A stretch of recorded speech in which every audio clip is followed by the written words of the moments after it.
Tenemos esta tarde con nosotros a don José Manuel García Iglesias, eminente catedrático de Historia del Arte Moderno y Contemporáneo en la Facultad de Geografía e Historia de la Universidad de Santiago, donde ejerce desde 1986. Es en esta universidad donde nuestro conferenciante realiza estudios de Filosofía y Letras, licenciándose con premio extraordinario en las licenciaturas de Historia y Geografía y también de Historia del Arte. En la USC realiza también el doctorado con sobresaliente cum laude y con premio extraordinario. Don José Manuel es también académico del arte en la Real Academia de Bellas Artes de San Fernando y destaca por su faceta de organizador cultural, participando de insignes exposiciones que marcaron todo un hito en la ciudad, como Galicia no Tempo o Galaecia Fulget. Además ha sido colaborador de diferentes medios de comunicación, especialmente en la prensa escrita, y cuenta en su haber con más de una veintena de libros publicados e innumerables artículos de investigación. La Archicofradía tiene además el orgullo de que sea cofrade y desde hace más ya de 20 años. Y tiene además la necesidad de transmitirle nuestro profundo agradecimiento por la voluntad que siempre muestra en colaborar en cualquiera de las actividades que le proponemos. Y sin más, doy paso a su intervención. La charla que me ha presentado como propuesta para hablar en este Centro Internacional de Acogida al Peregrino, el presidente de la Archicofradía, es el sepulcro de Santiago, arte, fe y meta de peregrinación jacobea. Y voy a intentar desarrollar este tema que se me propone. Y en un momento como este, estamos en el año 2021, en Año Santo, yo creo que el punto inicial puede ser la Puerta Santa del ayer y la Puerta Santa actual. En ese dibujo que ustedes ven en la pantalla está recogida la imagen que aparece en una de las campanas de la Catedral de Santiago, asumiendo en ella un caratel, una imagen de una campana anterior que nos retrotrae a los años primeros del siglo XVI, al siglo XVI en todo caso, hablándonos de cómo debió de ser en un primer momento esa Puerta Santa, que inició su singladura ya en el siglo XVI. Antes había años santos, después, a partir de ese momento, la Puerta Santa empieza a ser una parte del ceremonial vinculado a los jacobeos, a los años santos compostelanos. Y en la otra parte de la pantalla vemos el cómo es hoy. Y traspasada esa puerta que ya es objeto de memoria desde un primer momento, esa concha que ven al lado del caratel es una venera parecida en un enterramiento en la iglesia de Sant Gerard de Villar, y en ella ya vemos como la Puerta Santa tiene un prestigio y es un referente a tener en cuenta por parte del peregrino. El peregrino llega a Santiago, el peregrino pasa esa Puerta Santa, así la pasó en el año 2010, ya. Era un tiempo distinto en donde los peregrinos podían andar con sus mochilas por la catedral, algo impensable después del desastre de las Torres Gemelas. Y en definitiva, en ese momento, la peregrinación llevaba al peregrino a abrazar al apóstol sobre el enterramiento, sobre el sepulcro del apóstol Santiago, siendo ese acto más emotivo, si cabe, dentro de lo que es venir a Santiago.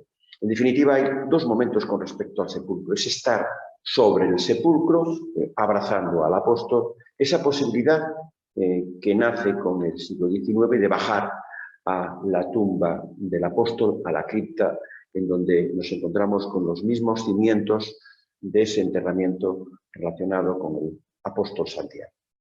En definitiva, el espacio es este. Es el espacio centrado por el presbiterio o en el presbiterio, en torno al cual está el deambulatorio de la catedral, en esta iglesia que es iglesia como otras del camino, iglesia de peregrinación, que permite esta circunvalación en torno, en este caso, a un objeto tan preciado como es esa tumba. En un lugar en donde, bajo el suelo de la catedral, en torno a esa tumba tan importante, aparecen una serie de testimonios arqueológicos que nos llevan a una serie de edificaciones, básicamente románicas, y también nos llevan a lo que es la contemplación de una gran necrópolis que nace, que se desarrolla en torno ante la tumba del apóstol. Esa idea de enterramiento llega hasta nuestros días. De hecho, cuando hace poco tiempo se retiraban los escombros de la torre de las campanas en el Obradoiro, lo que allí apareció en definitiva es el enterramiento de una imagen considerada sagrada de tiempos anteriores, que también, digamos que merece ese ser enterrada en un lugar como la Catedral de Santiago y en un lugar, digamos que tan simbólico como es la Torre de las Campanas. En definitiva, esta catedral, ocupa buena parte de lo que en un primer momento fue dentro de lo que es el culto jacobeo el locus sancti Jacob. Y dentro de este espacio el sepulcro es el epicentro de todo este culto jacobeo. Así estaba la catedral por los años 50 del siglo pasado, cuando fueron apareciendo todas esas arquitecturas anteriores a las que se superpuso la catedral románica, y esas, digamos que, excavaciones hechas por los años 50 del pasado siglo tienen todavía una actualidad porque se puede acceder a ella a través de una serie de espacios, de puertas practicadas en los suelos de la catedral, pasadizos hacia ese espacio que, como decía, es básicamente un espacio cementerial. Y en esas excavaciones de los años 50 del pasado siglo nos encontramos, o se encontraron en aquel momento, con algo tan preciado como esta lauda, que nos habla de un obispo que es Teodomiro. Teodomiro es quien descubre, quien encuentra, quien pone en valor en un primer momento ese hallazgo que se considera apostólico, relacionado con Santiago. Y ya en el siglo XII, en el Códice Calistino, de esta manera se hace mención a ese hallazgo.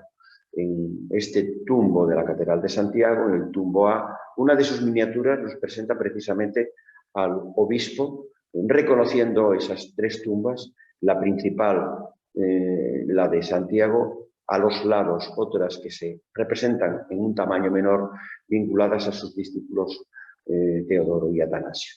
Una arquitectura, como pueden ver, lo recoge todo, que no deja de ser una imagen que nos habla en concreto del sepulcro y por extensión de la catedral que se montaría, que se superpondría a lo que es ese sepulcro. Esa imagen se mantiene en el tiempo. Del siglo XII pasamos ya a la época gótica y ahí vemos como en la historia compostelana, en este ejemplar que hoy está en la Universidad de Salamanca, quizás llevado hasta Salamanca por la familia de los Fonseca, la imagen viene a ser la misma. El ángel con su incensario sobre las tumbas en un espacio cerrado y un obispo, Teodomiro, que halla el apóstol. Y si nos vamos ya a los tiempos del cardenal Payá, la imagen, estamos ya en el siglo XIX, la imagen se mantiene, la imagen de la cripta, la imagen del lugar del enterramiento, la imagen del obispo, en esta pintura de Laureano Cao Cordido, que pertenece a los fondos actuales del Museo de la Catedral y se halla en la Casa del Real. Pues bien, sobre ese enterramiento, en el centro de lo que es una catedral que se está construyendo en época de Gelmírez, se levantará un altar y sobre ese altar todo ese baldaquino que están ustedes viendo y sobre el altar también aparecerá esta pieza que es el retablo de la época de Gelmírez, en donde el apóstol aparece entre las figuras que están ante o en torno a ese Maiestas Domini, ante esta figura de Cristo aquí en el centro de toda esta representación. Aquí la tienen tal como la dibujó en su día Begui Verdugo. Estamos ya en los años medios del siglo XVII, manteniendo, diríamos que, el recuerdo de esta pieza, la presencia de esta pieza y sobre la que se montaría en lo que es el conjunto de altar mayor ya en torno al 1200 y muy poquitos años, cuando es más o menos la consagración de la Catedral de Santiago, se montaría esta imagen, que es la imagen del fundador, la imagen sedente, la imagen que marca el lugar en donde está ese sepulcro que estamos aludiendo, y aquí la ven ustedes pues sin los aditamentos barrocos que hoy la adornan, tal como se concibió en el momento primero. Esta imagen tiene una réplica, una imagen semejante entre el apostolado que estaba en el coro pétreo de 1200 mateano, y hoy es una de las imágenes que se pueden ver a los lados de la Puerta Santa, esta imagen espléndida de Santiago. En definitiva, es una imagen, una idea que se reitera a lo largo del arte gallego de los sucesivos tiempos, del arte jacobeo de los sucesivos tiempos, Santiago como fundador, Santiago su cátedra, Santiago acompañado en este caso, en esta miniatura de 1326, por Teodoro y Atanasio, sus discípulos a los lados, pero en definitiva rememorando, diríamos, que esa visita apostólica, esa predicación, esa fundación de una iglesia por parte del apóstol en el Finisterre de Europa. El arte, como digo, mantiene esta imagen de la tumba, esta imagen de lo que hay sobre la tumba, esta imagen de lo que es el baldaquino, esta imagen de lo que es ese Santiago sobre ese retablo que viene de la época de Gelmírez, que ustedes están viendo aquí, y el tiempo irá dando otras variables a lo que es el culto, como es el de la coronatio, en esta imagen que estamos viendo ya del siglo XVII, en una ceremonia que viene de tiempos anteriores. El deambular de los peregrinos en torno a esta imagen, en el espacio mismo del presbiterio, es algo que nos llama la atención en todas estas imágenes que estamos viendo. Pero todo lo que es el enterramiento de Santiago en lo que es el Monte Libredón, en estas tierras de Galicia, no se explicaría sin lo que es la traslatio. El tema de la traslatio es un tema fundamental en el culto jacobeo. La traslatio es el argumento que nos explica cómo alguien que muere de martirio en Jerusalén está enterrado en Compostela. Y esto lo recoge también de una manera abundante el arte. En estos alabastros de Nottingham de los años medios del siglo XVI, en este retablo también, vemos como el mar está al principio y al final, está en la elección de Santiago y está en la traslatio, cuando el cuerpo viene hacia las tierras de Galicia. En las dos hay mar, en estas dos escenas. Y las dos escenas, en lo que es la elección y la traslación, se reúnen, se conjugan, se unen en el calendario festivo compostelano en el mismo día. Siempre hablamos de que el día 30 de diciembre es la fiesta de la traslación. Y si vamos al Códice Calistino nos encontramos con que realmente estamos ante la fiesta que se llama en aquellos momentos de la elección y de la traslación, el principio y el final, en definitiva, de este mundo jacobeo, que en este retablo inglés encontramos centrado por la escena de la predicación. Cristo manda a sus discípulos, a sus apóstoles, a repartirse el mundo para predicar, y Santiago viene a estas tierras. Esto es lo que aquí se nos indica, y después viene el martirio y después viene la traslación. Como digo, la traslación es el argumento fundamental para entender lo que es la idea del enterramiento. Y esa idea del enterramiento es una idea que se va a convertir en una idea, diríamos que fuerza, en una línea de fuerza, en una línea fundamental en lo que es el modo de entenderse el culto jacobeo. Así, en el siglo XVI, en lo que es el cuarto del tesoro, entre los distintos escudos que aquí aparecen, aparece este escudo vinculado al camino compostelano, que no es otro más que la idea del sepulcro del Cebedeo, del hijo del Cebedeo, Jacobus, el hijo del Cebedeo, con la estrella que marca el lugar de la tumba en esta preciosa imagen, que es una imagen, en definitiva, que nos habla de lo que es el sepulcro del apóstol. Ese sepulcro tiene distintas valoraciones, distintas interpretaciones. distintas puestas, diríamos que en escena, a lo largo de los distintos tiempos. Así estaba todavía la Catedral de Santiago en los años medios del siglo XX. Todas esas rejas desaparecerán, se mantendrán los púlpitos, el altar vendrá hacia adelante en virtud de lo que dictamina el Concilio Vaticano II, pero la idea es, desde estos lugares que son los lugares de la palabra del Evangelio, la palabra de la epístola, por esta vía sacra, que es el espacio de entrecoros que lleva desde el coro estaba colocado en la nave central hasta el presbiterio. Esto es un espacio de entrecoros porque en las dos partes hay un conjunto clerical en lo que es el ceremonial de cada día y, en definitiva, hay una especie, vamos a ello, de triángulo de los lugares de los púlpitos como vértices de ese triángulo y de lo que es el lugar de la tumba, de lo que es el lugar, en definitiva, del enterramiento que da lugar a toda la peregrinación. ¿Qué hay sobre el altar? En ese altar del siglo XVI, sobre el altar, en un momento de gran puesta en valor del culto eucarístico, se pondrá la custodia. La custodia va a estar delante de ese altar gelmeriano de Gelmírez que antes veíamos. En definitiva, los lugares de la palabra son estos: el lugar en donde se hace la misa, en donde se hace el culto, en donde, en definitiva, está el oficiante, es el lugar del altar. Y los dos púlpitos de la Catedral de Santiago cuentan una historia. Uno cuenta la historia de Santiago y otro cuenta la historia del voto de Santiago.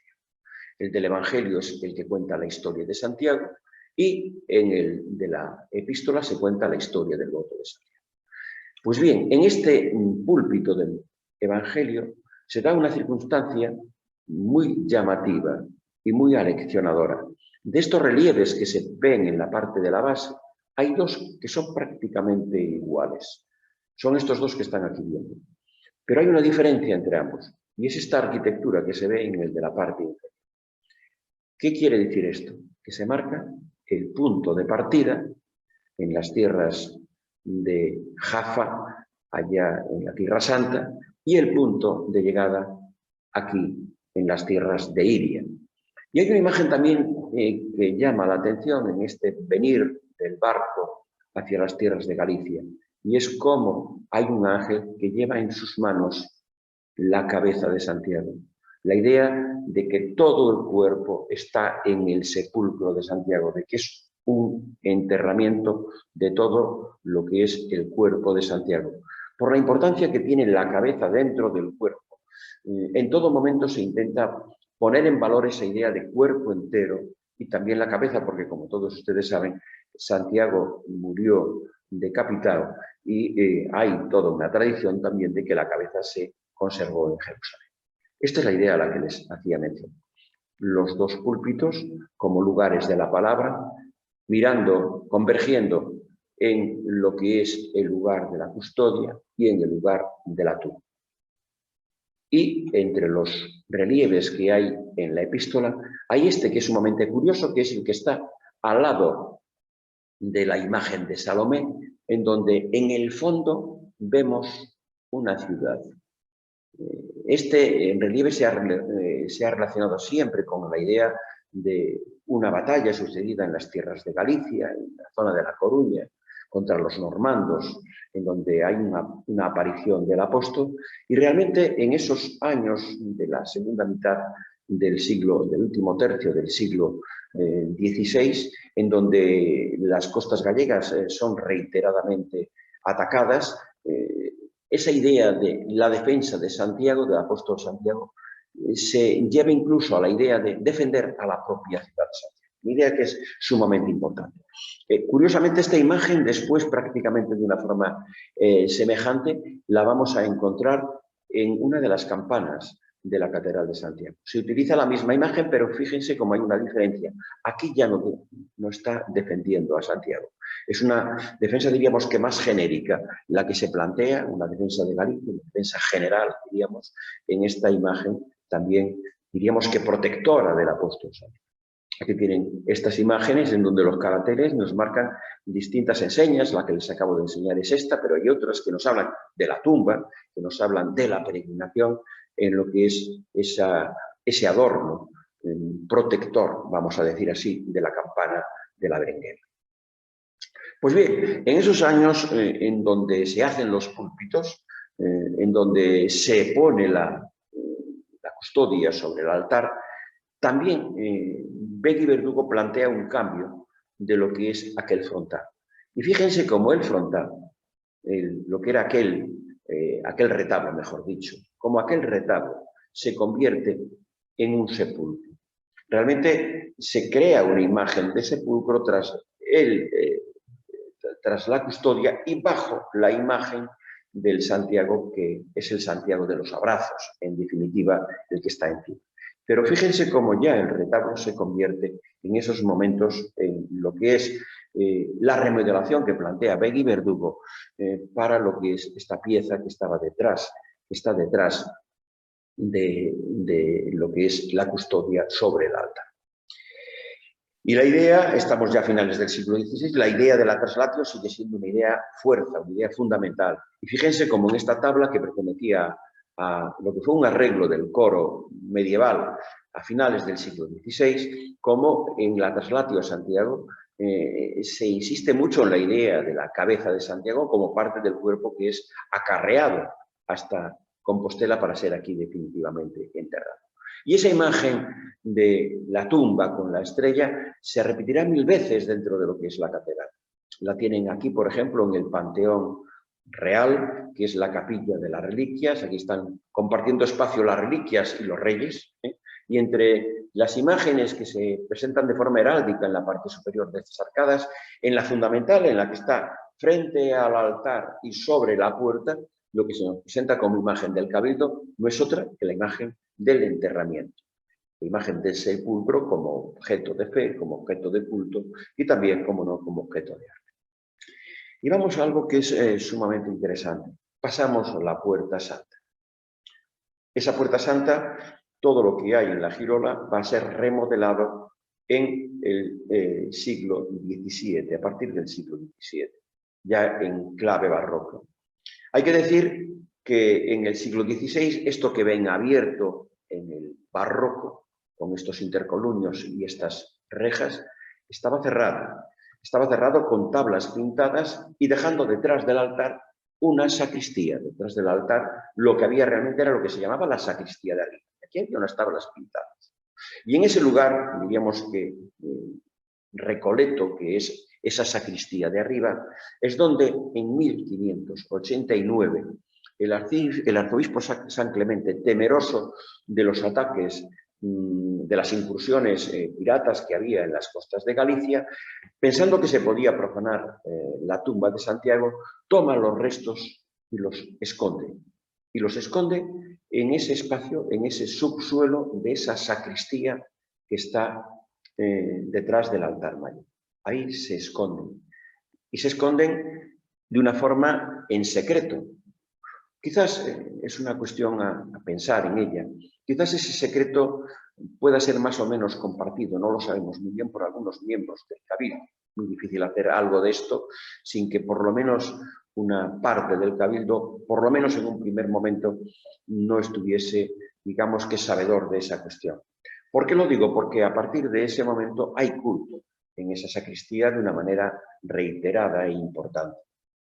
Y después ya, a principios del 17, se coloca en ese lugar que era sacristía anteriormente, este pequeño altar, detrás camarín, en donde nos encontramos con la escena, una vez más, del sepulcro en la parte central de todo este conjunto. Muy interesante esta perspectiva. Uno cuando entra por la Puerta Santa, si no hubiese el objeto que hay en este momento colocado aquí, con intentos, con funciones de aleccionador de lo que es el culto, si no hubiese ese objeto, lo que uno vería sería realmente este hueco, aquí lo tienen, y este altar, de donde se resume precisamente esa historia a la que estoy haciendo referencia. la historia de la traslación, la historia de la búsqueda para un lugar del enterramiento, la búsqueda de la representación del enterramiento mismo, los 3 tumbas que están aquí, digamos que representadas, y arriba la idea del martirio de Santiago. Aquí tienen esta preciosa imagen de lo que es el momento de la traslación. Los vientos son vientos a favor, la estrella está en el cielo, el cuerpo del apóstol está entero, los discípulos acompañan a Santiago hacia Galicia. Y ya en 1656, esta imagen es de ese momento, del informe de Begui Verdugo, se piensa en colocar sobre ese lugar del enterramiento un gran baldaquino. La idea, el punto de partida está en el baldaquino de Roma, en el baldaquino de Bernini, pero en Santiago era muy complicado el colocar un baldaquino sobre columnas. ¿Por qué? Porque prácticamente se comerían buena parte del espacio, del angosto espacio, del limitado espacio de un presbiterio románico. Por lo cual se utiliza esa idea, que es esa idea tan barroca de lo que es ese gran palio, ese gran templo, que está sobre el sepulcro, está siendo llevado, está siendo en ese momento transitado, transportado por esos ángeles que vemos a los lados. Esa idea de Vega y Verdugo será remodelada con el tiempo y a partir básicamente de la idea del triunfo que se hace en Sevilla con respecto a las fiestas de la canonización de San Fernando en 1672, toda la parte superior de ese triunfo, que es un gran mueble que se coloca tras el coro de la Catedral de Sevilla, digamos que haciendo honor a San Fernando, esa idea que es grabada, esa idea es conocida por Domingo de Andrade, y Domingo de Andrade en la segunda etapa de las obras de lo que es el baldaquino, solucionará de esta manera con esta pirámide. La palabra pirámide no es una palabra neutra, es una palabra con mucha intención. Pirámide es una idea que nos lleva a lo funerario y estamos en un contexto funerario, obviamente, ¿no? Y aquí está el antes y el después de como está hoy en día todo este conjunto. Aquí está con sus lámparas del 18, todavía con los techos sin descubrir las pinturas que enmoheció el tiempo, pero en definitiva la idea es esta, es la de colocar sobre la tumba, está colocado lo que es el Santiago fundador, el Santiago de los abrazos, el Santiago apostólico, sobre él aparece el Santiago peregrino, más arriba el Santiago de Cuesta, y arriba, culminándolo todo, vuelve a estar la tumba. Esta es la idea, primero el camarín, sobre el camarín que estamos aquí viendo aparece la idea de Santiago, venerado como peregrino por 4 reyes, está ahí Alfonso el Casto, está ahí el rey Ramiro por los votos, Alfonso el Casto por el descubrimiento, está ahí Fernando por la toma de Granada, por la conquista de Granada, y está Felipe IV, un rey recientemente fallecido, por algo tan importante como fue el que puso en marcha las ofrendas a Santiago, tanto la ofrenda del día de Santiago como del día de la traslación, los 2 días en los que el rey o un delegado regio hace una ofrenda en Compostela. Pues bien, este es el remate, insisto, en donde lo que nos encontramos es con un modo de interpretar la tumba. La tumba está guardada por ángeles en lo más alto de ese baldaquino y de nuevo hay una estrella que lo ilumina todo.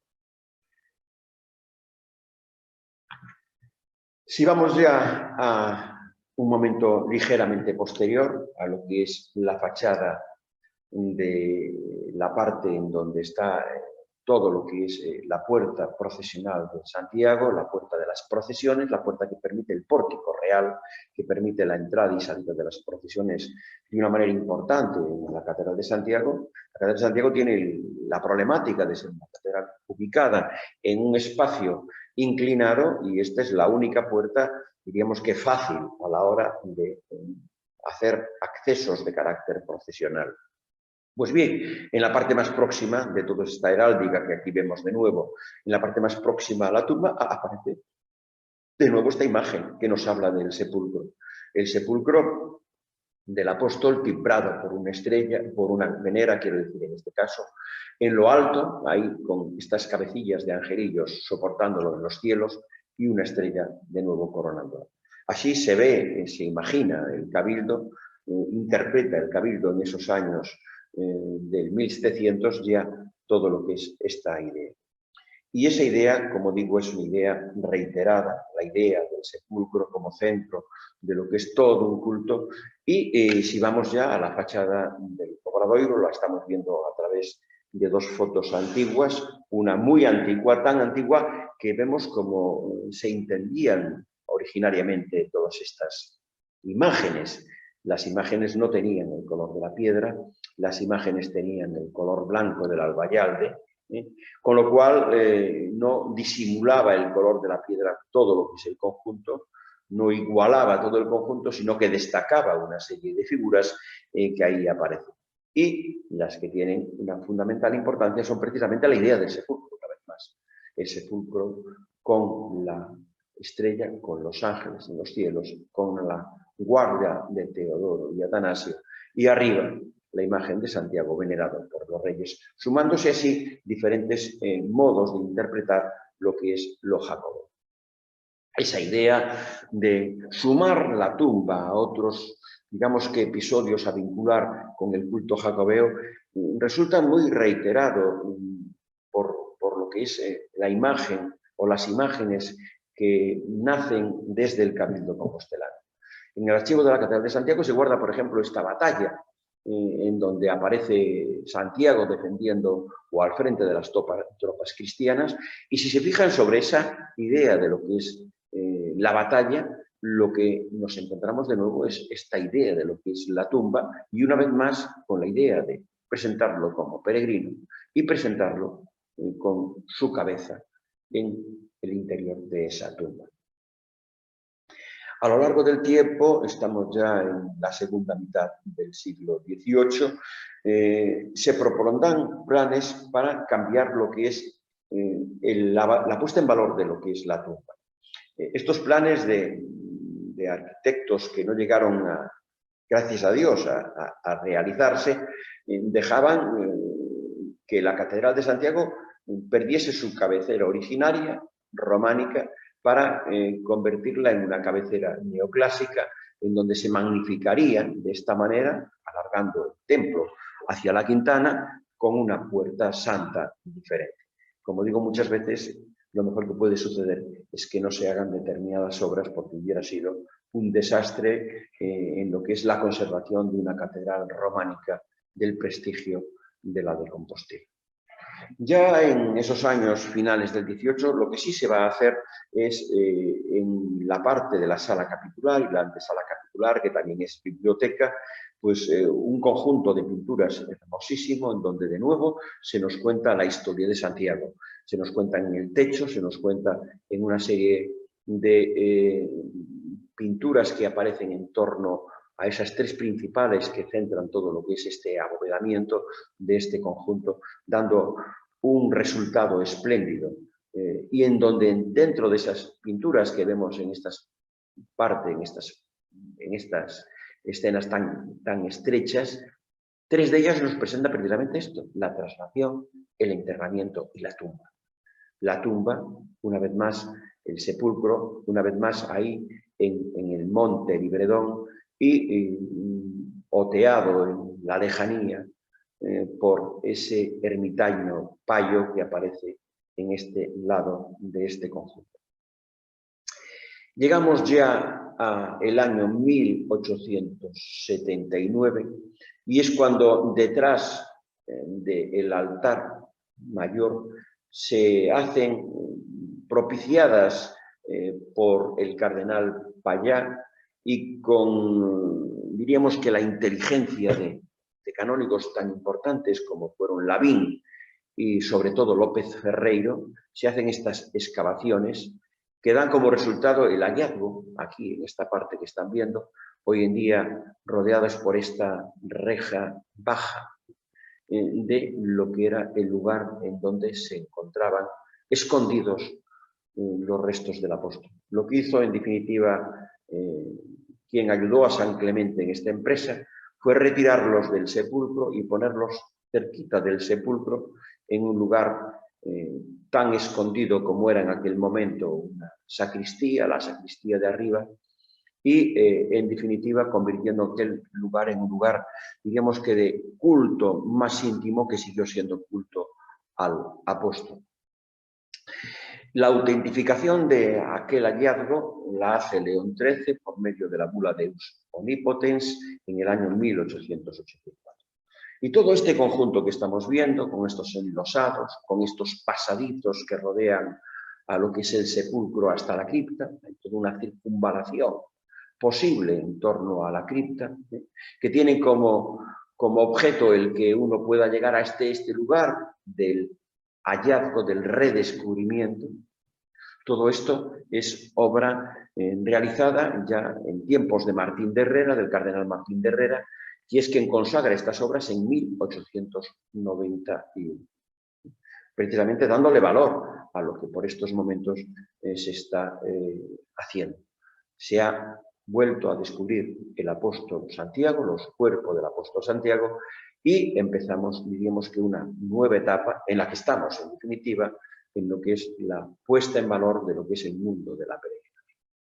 Y así quedó la cripta consagrada, y así es, en definitiva, la nueva urna que bebe en cuanto a su fuente en la memoria de lo que han ido haciéndose en aquellos escudos, en aquellos dibujos que antes veíamos. Y fíjense ustedes qué curioso soporte tiene en bronce este objeto, esta urna en plata. Esta es la urna que en definitiva se inspira en aquel retablo de Gelmírez, remodelado en su día desde un proyecto por Vega y Verdugo, y sobre él se coloca, bajo él quiero decir, se coloca esta base, que está hecha con una lápida, con una lauda, una de estas planchas de bronce.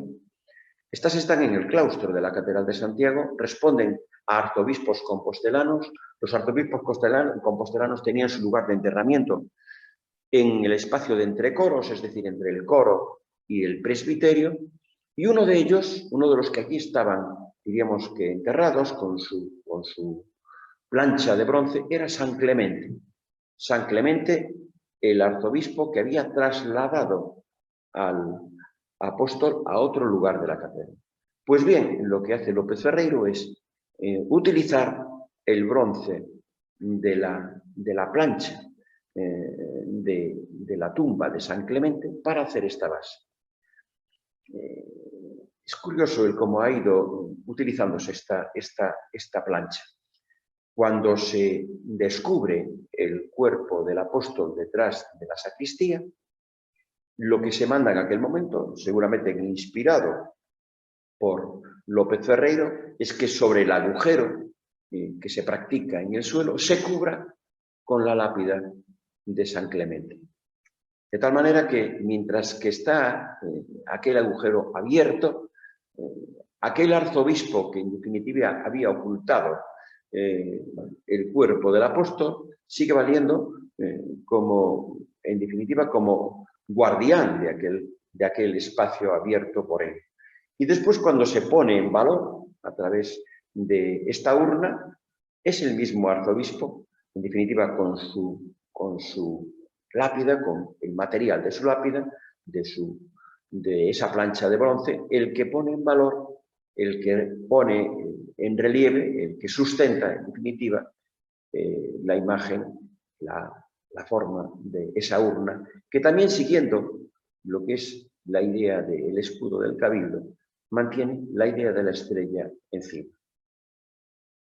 Aquí lo tienen ustedes como, en definitiva, la tumba, la urna, se inspira en esa evolución de lo que ha sido el retablo de Gelmírez, cómo esa imagen de la tumba se ha ido manteniendo a lo largo de los tiempos y cómo en ese agujero que está en la parte del trasaltar de la catedral que antes veíamos, se vuelve a rememorar la idea de una tumba y la idea de una estrella.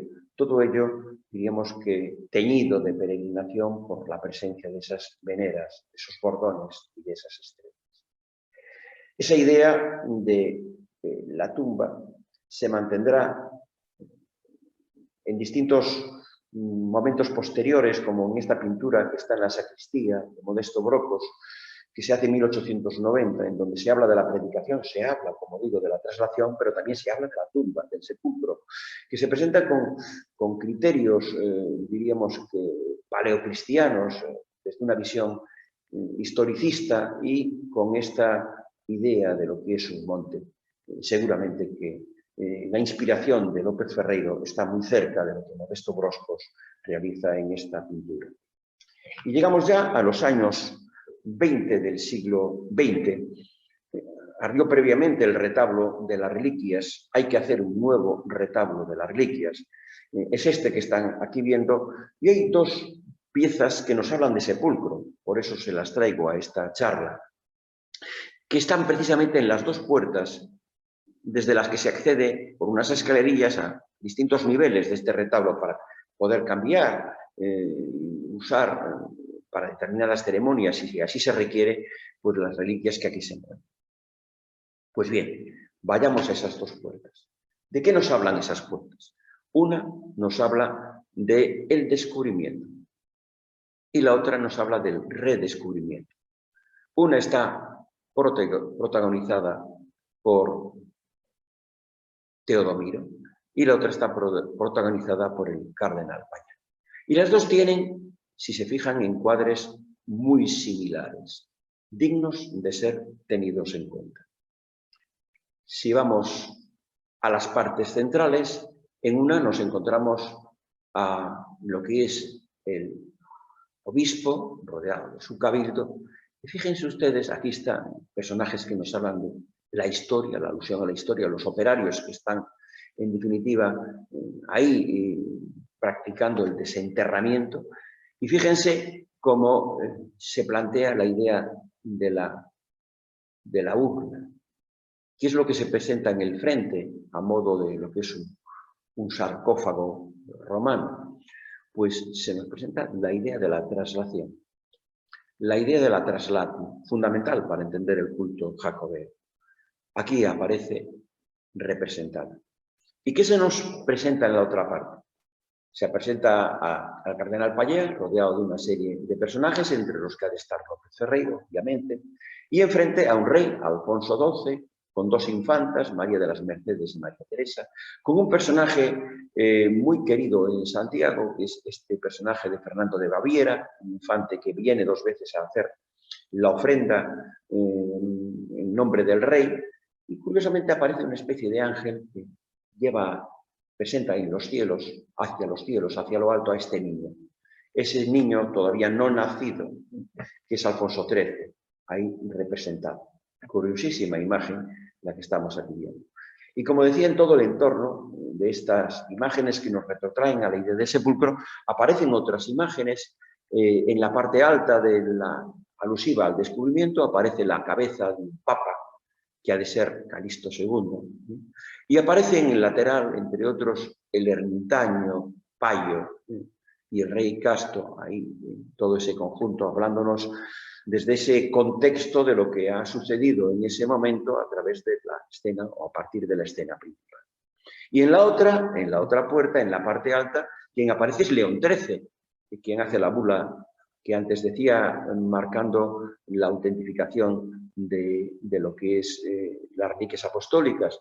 Y en torno a él aparecen una serie de cardenales de la Iglesia romana que tienen que ver con sagrados ritos y que tienen que ver, en definitiva, con ese culto jacobeo, que ahí están, en definitiva, citados.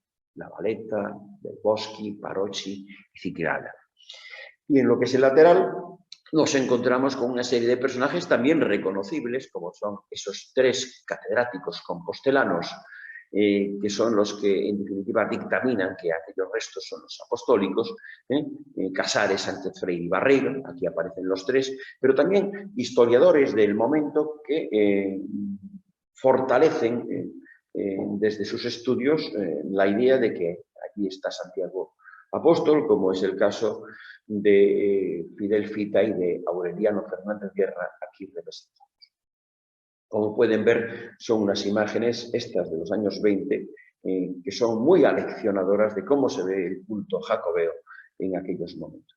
Y llegamos ya pues, prácticamente a los tiempos actuales y nos encontramos con que Suso León, en las puertas que realiza en el año 2003, que son las actuales, en la escena de lo que es el enterramiento, fíjense al lado de lo que es la traslatio y enterramiento, pues no deja de seguir esa estela que nace en el Códice Calistino y que llegaba hasta los tiempos del cardenal Paya. En definitiva, todo esto nace a partir de Teodomiro.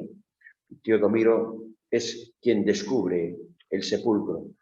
Teodomiro murió en el año 847 y cuando apareció su lauda, certificó la certidumbre de una historia que se contaba, de una tradición. Y estamos, como digo, en 1955 y estuvo allí a las puertas, entre la puerta de lo que es la capilla de San Fernando y la de la capilla de las Reliquias, donde hoy se ha hecho una puerta que nos lleva al claustro. Allí estuvo pues en el suelo, guardada por una especie de cadena, una cadena en esa parte, la lauda de Teodomiro. En los años 2001-2002 se hizo este montaje, rememorando la tumba, al lado de la puerta del pórtico real, con estas planchas también de Suso León, alusivas a lo que es el enterramiento. Y ahora, últimamente, en el año 2021, se alude al enterramiento a través de este otro montaje que se hace, en donde previamente, en el año 2012, Suso León también, de nuevo, hace estas escenas que aparecen arriba, creo que es Suso León u otro artista, no lo sé muy bien, y bajo estos relieves aparece ahora, donde antes estaba el Santiago Apóstol, como ecuestre, aparece esta imagen del relicario de don Álvaro Isorna, curioso relicario, lleva en su mano un libro y en ese libro había un fragmento supuestamente de la vestimenta de Santiago y en definitiva todo este conjunto nos da, diríamos que un aire, un cariz nuevo, un modo nuevo de interpretar lo que es esta parte del culto jacobeo relacionado con la idea del Señor. Aquí tenemos, en definitiva, la idea de esos dos papas, el Papa Juan Pablo II, que viene a Santiago en el año 82 y en el año 89, la idea de Benedicto XVI, que viene en el año 2010 a Santiago. Su paso por Santiago se conserva en este relieve y, en definitiva, ahí está, diríamos que el último episodio de toda esta historia. Sigue pendiente la puesta en valor de este espacio del trasaltar. Un espacio que sigue siendo tan discreto como lo era en la época posterior, inmediatamente posterior a San Clemente. Un espacio que nos habla desde la voz de López Ferreiro en un acento que diríamos que es un acento neorromano, un historicismo que mira a ese mundo neorromano, en donde está el lugar en donde se encontró el cuerpo del apóstol en el siglo XIX, aquí lo tienen, en donde hay este agujero, en esta parte en donde se ve el espacio superior de lo que es, en definitiva, la cripta, partiendo de la idea, en todo caso, de que si hablamos de sepulcro de Santiago, el sepulcro de Santiago realmente es la catedral entera. Toda la catedral no deja de ser como un gran relicario al que uno llega, al que uno accede por cualquiera de sus puertas para llegar hasta esa magna reliquia que es el sepulcro. Y de eso nos habla, en definitiva, también esta fuente que está en Platerías, en donde un ángel está sobre una tumba y lleva en su mano una estrella. en una imagen, en definitiva, de Santiago, que es como cualquier imagen de Santiago, realmente mágica, pero es mágica y es una imagen de fe, porque un día así lo quisieron aquellos que pusieron en marcha este culto, que es el culto al apóstol. Nada más, muchas gracias.